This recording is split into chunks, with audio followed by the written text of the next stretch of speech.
Assalamualaikum warahmatullahi wabarakatuh. Masih tentang Mas Widi yang ditangkap dalam keadaan hidup dan pulang keadaan meninggal oleh anggota Polsek Beji Kabupaten Pasuruan, Provinsi Jawa Timur. Oke. Pertama, bahwa sekali lagi dalam penyelidikan tidak ada upaya paksa. Orang tidak boleh dipaksa untuk dibawa, tidak boleh dipaksa, diintimidasi untuk memberi kesaksian.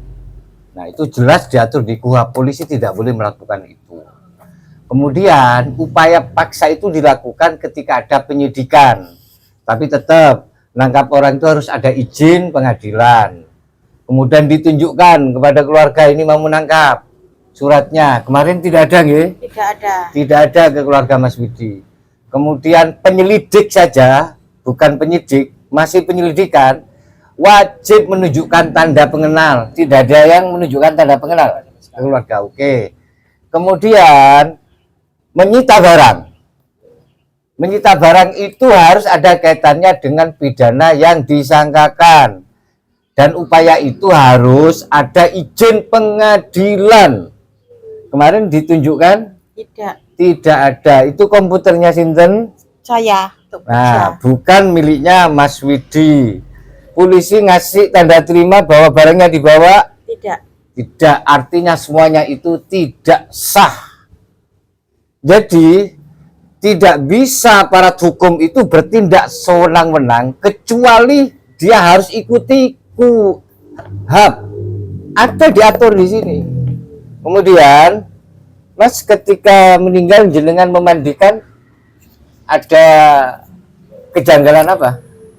Ketika saya memandikan adik saya itu di telinganya yang sebelah kiri itu memang keluar darah. Terus di bawah ini lebam-lebam yang di bawah. Terus kondisinya kayak genjur-genjur gimana gitu, udah enak dipegangnya. Oke. Ada indikasi kekerasan fisik gitu. Kemudian saat ditangkap dibawa ke mobil, jenengan melihat adik jenengan diborgol. Iya, yang membawa didekatkan.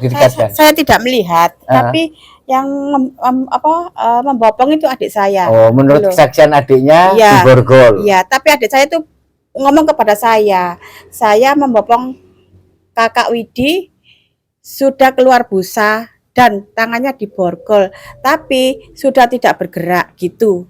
Oke. Keluar busa, tidak sadar, diborgol. Pada saat anak yang sehat-sehat sebelumnya sempat beli rokok, nggih? Jam 2 itu beli rokok. Jam 2 masih beli rokok. Saat ditangkap dibawa dalam keadaan diborgol, pulang dalam keadaan meninggal. Terus ada yang berupaya suruh nyabut laporan ke Propam? Ya, kalau nggak dicabut, tetap diadakan pembongkaran makam karena saya yang melaporkan ke Propam. Itu masuk intimidasi dan itu juga tidak boleh. Sekali lagi di pasal 529. Nah, ketika seorang pejabat, bisa penyidik kepolisian, bisa penyidik kejaksaan, melakukan penekanan, pemaksaan pada orang untuk memberi kesaksian seperti yang dia harapkan, maka itu pidana penjara 4 tahun. Bila menimbulkan luka fisik, mental, maka pasal 530 pidana 7 tahun.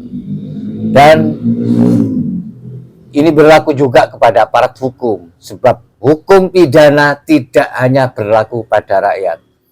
Kita akan kawal kasus ini bersama Gus Muslim, Mas Muslim, Ketua Brigade Santri Gus Dur. Oke, kita akan kawal ini.